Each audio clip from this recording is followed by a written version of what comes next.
Hello दोस्तों, नमस्कार। Welcome to NBS classes. NBS classes के ऑनलाइन प्लेटफॉर्म पे आप सभी का स्वागत है। दोस्तों, पिछले लास्ट वीडियो में हमने एलसीएम तथा एचसीएफ से संबंधित 4-5 सवाल देखे थे। ठीक है, आज भी हम उसी श्रृंखला को कंटिन्यू करेंगे और कुछ सवाल देखेंगे। इस वीडियो में हम थोड़ा एडवांस टाइप के सवाल लेंगे, ठीक है क्या नहीं, जो एग्जाम में पूछे जाते हैं। ठीक है, तो चलिए फिर स्टार्ट करते हैं। देखिए, सबसे पहला सवाल देखिए क्या बोला है। देखिए, 10, 15 तथा 20 से पूर्णतः विभाज्य 4 अंकों वाली महत्तम संख्या इनमें से कौन सी है। 4 ऑप्शन दिए हैं, उसमें से क्या बोला है, 10 से, 15 से तथा 20 से कटने वाली 4 अंकों वाली सबसे बड़ी संख्या। ठीक है क्या नहीं, सबसे बड़ी संख्या बोला है तो क्या करना पड़ेगा। फिर देखिए, 4 अंकों वाली सबसे बड़ी संख्या कौन सी है। 4 अंकों वाली सबसे बड़ी संख्या कौन सी है, 9999 है क्या नहीं। यह 4 अंकों वाली सबसे बड़ी संख्या है। यदि मैं बोलूँगा 4 अंकों वाली सबसे छोटी संख्या, तो वो कौन सी हो जाएगी, वो कौन सी हो जाएगी, एक कितना हो जाएगा, ये 1000 हो जाएगा। ठीक है क्या नहीं, 1000 ये सबसे छोटी संख्या और 9999 ये सबसे बड़ी संख्या। ठीक है, सबसे बड़ी संख्या। ठीक है, यदि इसके आगे एक भी नंबर बढ़ेगा तो वो क्या हो जाएगा, 5 अंक वाली हो जाएगी। अभी बोला है आपको वह संख्या क्या होना चाहिए, 10, 15 तथा 20 से पूर्णतः विभाज्य होना चाहिए। ठीक है, और वो 4 अंकों वाली सबसे बड़ी संख्या चाहिए। क्या करना पड़ेगा, 10, 15 और 20, इसका एलसीएम कितना आएगा, इसका एलसीएम कितना आएगा, 10, 15, 20 का एलसीएम। देखिए क्या करोगे, 20 बड़ा नंबर है। देखिए 20 दूना 40, कटेगा 15 से, नहीं कटेगा। 20 3 60, 60 20 से भी कटेगा, 15 से भी कटेगा, 10 से भी कटेगा, इसीलिए एलसीएम कितना हो जाएगा, 60 हो जाएगा। एलसीएम क्या बताए थे, ऐसे छोटी से छोटी संख्या जो दी गई सभी संख्या से कट जाए उस संख्या को क्या बोलते हैं, एलसीएम बोलते हैं।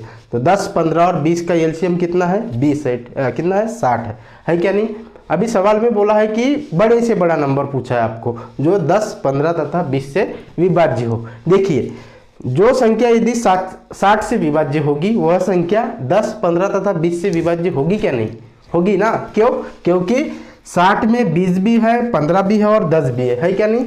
60 को 10 पूर्णतः काटता है, 15 भी पूर्णतः काटता है, उसी प्रकार से 20 भी पूर्णतः काटता है। इसीलिए हम क्या करेंगे, एलसीएम से बड़े से बड़ा नंबर कौन सा, 9999 को क्या करेंगे, भागा करेंगे। ठीक है, तो देखिए फिर देखिए 9999 को मैं क्या कर रहा हूँ, 60 से भागा कर रहा हूँ। ठीक है, तो ये कितना आएगा, ये कितना आएगा, देखिए ये कितना आएगा, ये कितना आएगा, इसको थोड़ा इधर कर लेते हैं, 10, 15 और 20। ठीक है, देखिए अभी 60 से भागा कर लीजिए, 60 एक 60 कितना हो जाएगा, 1 से भागा करने के बाद में 60, 99 में से 60 घटा लो, कितना बचेगा, 39। उसके ऊपर फिर ये 9 लाइए, फिर एक बार 1 से भागा कर कितने से भागा करोगे, 6 से भागा करना पड़ेगा, कितने से, 6 से।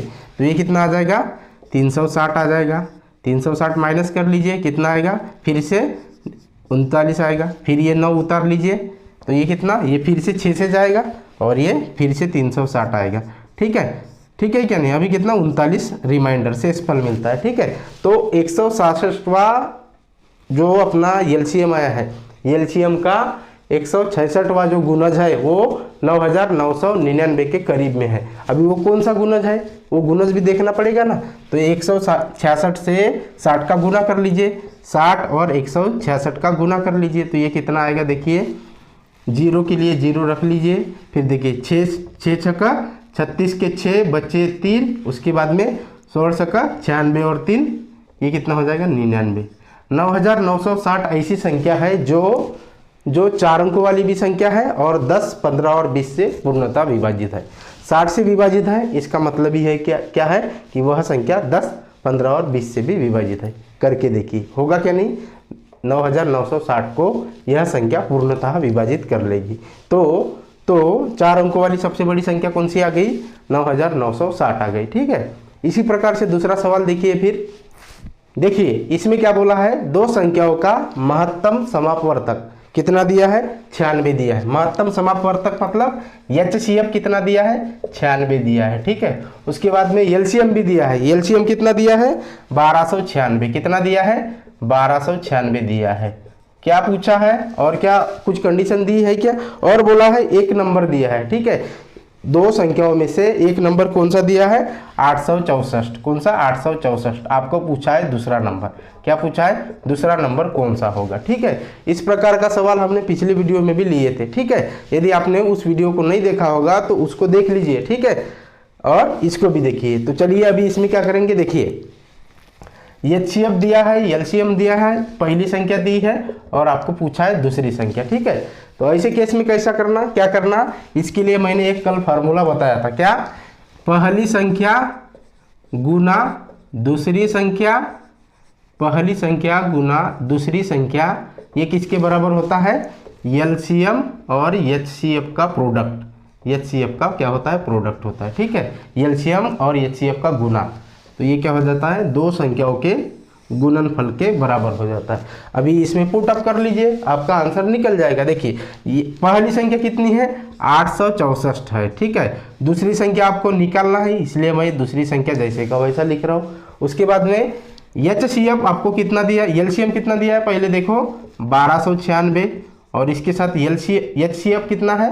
96। ठीक है, पुट कर लिया मैंने। अभी देखो कहीं काटपीट होगी क्या? देखिए 96 से मैं इस 864 को कितनी बार काटूंगा? 9 बार काटूंगा। ठीक है, ठीक है क्या नहीं? तो यहाँ से क्या हो जाएगा फिर? 9 गुना दूसरी संख्या, और इधर कितना बचा? 1296। क्या मैं 9 से 1296 को काट सकता हूँ? कट जाएगी। कितनी बार में? कितनी बार में? 144 बार में कट जाएगी। इसीलिए यह आपकी दूसरी संख्या कौन सी हो गई? 144 हो गई। ठीक है क्या नहीं? आसान है क्या नहीं? आसान है क्या नहीं? दूसरी संख्या कितनी आ गई? 144 आ गई। ऐसे ही सवाल पूछता है, ज़्यादा घबराने की ज़रूरत है क्या? मैथ में भी एक बार आपका बेसिक क्लियर हो जाए तो आप अच्छे से किसी भी तरीके के जो प्रॉब्लम है आसानी से बना सकते हैं। ठीक है, तो चलिए फिर सवाल देखते हैं अगला। देखिए दोस्तों, इस सवाल को देखेंगे। इस सवाल में क्या बोला है? 3 घंटियां है। ठीक है, सुबह वह क्या हुई? 11 बजे बजना चालू हुई, मतलब 11 बजे तीनों एक साथ बजी। ठीक है, 3 घंटियां थी, सुबह 11 बजे, प्रातः का मतलब ही क्या है? सुबह 11 बजे बजे। ठीक है, उसके बाद में क्या है? प्रत्येक घंटी, पहली घंटी क्या करती है? 20 मिनट के बाद में बजती है। ठीक है, दूसरी घंटी क्या करती है?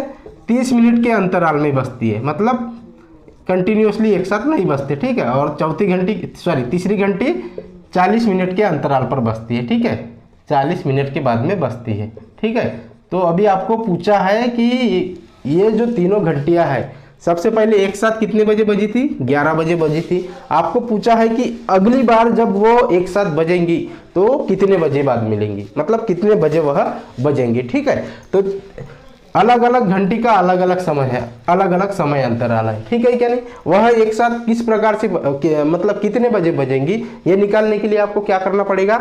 20, 30 और 40 का क्या करना पड़ेगा? एलसीएम निकालना पड़ेगा। तो 20, 30 और 40 का एलसीएम कितना आएगा? एलसीएम कितना आएगा? 40, 30 और 20 का एलसीएम आएगा आपका 120 मिनट। कितना? 120 मिनट आएगा। ठीक है, 120 मिनट आपका एलसीएम हो गया। ठीक है, अभी ये क्या है? एलसीएम है, मतलब सभी में है, मतलब हर 120 मिनट बाद ये तीनों घंटियां एक साथ बजेगी। ये क्लियर हो गया। ठीक है, तो 120 मिनट मतलब ही क्या होता है? 2 घंटा होता है। क्या होता है? 2 घंटा होता है क्या नहीं? तो देखिए 11 बजे जब वह बजी तो उसके बाद में जब बजेगी तो 2 घंटे के बाद में एक साथ बजेगी ना। बजने का दिक्कत नहीं है। क्या बोला है सवाल में कि एक साथ कब बजेगी? 11 बजे एक साथ बजी तो उसके बाद में किस समय पर वह एक साथ बजेगी? तो 2 घंटे के बाद में वह एक साथ बजेगी। ठीक है, तो 11 से 2 घंटा कितना हो जाएगा? फिर 11 में 2 घंटा ऐड कर लीजिए तो ये कितना हो जाएगा? 11 के बाद में 12 बजता है, 12 बजने के बाद में 1 बजता है, तो 1 बजे ये तीनों घंटियां फिर एक बजे एक साथ बजेगी। 1 बजे कितने? लेकिन दोपहर को। कितने? दोपहर को। ठीक है क्या नहीं? दोपहर को बजेगी, क्योंकि सुबह 11 बजे बजी थी तो 1 बजे दोपहर को वो बजेगी एक साथ। ठीक है, ठीक है दोस्तों, इसी प्रकार से एक और सवाल देखिए। ठीक है, एक माली के पास फूलों के कुछ पौधे हैं। ठीक है, जब वह फूलों के ढेर बनाता है, कैसे? 4 फूल, 6 फूल, 8 फूल तथा 12 फूलों के ढेर बनाता है। ठीक है, तो इस प्रत्येक दशा में उसके पास 2 फूल शेष रह जाते हैं। क्या हो जाते हैं? शेष रह जाते हैं, 2 फूल शेष रह जाते हैं। ठीक है, और यदि वह 14 फूलों के ढेर बनाता है, 14 फूलों के ढेर बनाता है, तो उस केस में उस केस में क्या होता है, शेष एक भी नहीं रहता, मतलब परफेक्ट ढेर बनते हैं, ठीक है क्या नहीं, एक भी शेषफल नहीं बचता। तो पूछा है आपको कि माली के पास फूलों की कुल संख्या कितनी है, ठीक है क्या नहीं। देखिए 4, 6, 8, 12 फूलों के ढेर बनाता है तो 2 फूल शेष बच जाते हैं। इसका मतलब क्या है, 4, 6, 8 और 12 का आपको एलसीएम निकालना पड़ेगा। तो ये 4, 6, 8 और 12 का एलसीएम कितना आएगा, देखिए 4, 6, 8 और 12 का एलसीएम आपका कितना आएगा, देखिए बड़ा नंबर देख लीजिए, बड़े नंबर से बाकी नंबर कटते हैं क्या, नहीं कटते, तो इसका पाड़ा बोलिए, फिर इसका पाड़ा 24 से ये कटेगा, 8 से भी कटेगा, 6 से भी कटेगा, 4 से भी कटेगा, इसीलिए इसका एलसीएम कितना हो जाएगा, 24 हो जाएगा। कितना, 24। मतलब यदि माली के पास 24 फूल होंगे तो फूलों के ढेर मतलब इस प्रकार से बन सकते हैं, ठीक है क्या नहीं, ये पूर्णतः बन सकते हैं, लेकिन 2 शेष नहीं बचेंगे। आपको क्या बोला है, 2 शेष बचना है, तो इसलिए उसके पास 24 प्लस 2 फूल होंगे। लेकिन कंडीशन एक भी बोला है, दूसरी कंडीशन क्या है, इसमें बोला है 14 फूल रहेंगे तब उसके पास शेष एक भी नहीं बचेगा। तो इसका मतलब क्या है, समझ रहे हो, 24 और 2, इसको यदि क्या करना है, इसको 14 से पूर्णतः विभाजित होना चाहिए। तो ये पूर्णतः विभाजित होगा क्या, 24 और 2 26 नहीं होगा। तो हम क्या कंसीडर करेंगे, फिर उस माली के पास 24 के प्लस 2 फूल है, के प्लस 2 फूल है, ऐसा हम कंसीडर करेंगे। क्यों कंसीडर करेंगे क्योंकि वह फूलों की जो कुल संख्या है वह 14 से भी पूर्णतः विभाजित होना चाहिए। तो 24 के प्लस 2 को 14 से विभाजित करना है तो क्या करना पड़ेगा, देखिए मैं इसको तोड़ूंगा किस प्रकार से, 24 के को मैं क्या करूंगा, 24 के प्लस 2 को मैं क्या करूंगा, देखिए इस प्रकार से तोड़ता हूं। क्या मैं इसको 14 के प्लस 10 के और ये 2 जैसे का वैसा इसको उस प्रकार से करता हूं। तो देखिए इसमें से ये 14 के को 14 से पूर्णतः विभाजित होगा क्योंकि ये 14 का गुणन है, ठीक है, और 10 के, ठीक है। तो 10 के प्लस 2 ऐसे फूल है जिसको 14 से विभाजित करना है। तो के जगह मैं ऐसा कौन सा मान रखूं ताकि 10 के प्लस 2 को क्या करना चाहिए, 14 से वह संख्या, ये वाली जो संख्या है पूर्णतः विभाजित होना चाहिए। तो क्या करूंगा मैं, देखिए के जगह यदि मैं 3 इतना मान रखता हूं तो ये कितना हो जाएगा, 4 कितना रखता हूं मैं, यहाँ पे कितना रखता हूँ, 4 रखता हूँ, ठीक है। 4 रखूंगा तो ये कितना आएगा, देखिए 10 गुना 4 प्लस 2, तो ये कितना हो जाएगा, 2 4 40 प्लस 2 42। क्या ये 42 14 से पूर्णतः विभाजित है, 14 से पूर्णतः विभाजित है, इसीलिए के का मान कितना हो जाएगा, 4 आ जाएगा। तो माली के पास फूलों की कुल संख्या कितनी है, 24 के प्लस 2 है क्या नहीं, 24 के प्लस 2 है। तो के का मान यहाँ पे 4 रखूंगा तो ये कितना हो जाएगा, 24 4 96 और ये 2 कितना हो जाएगा, ये 98।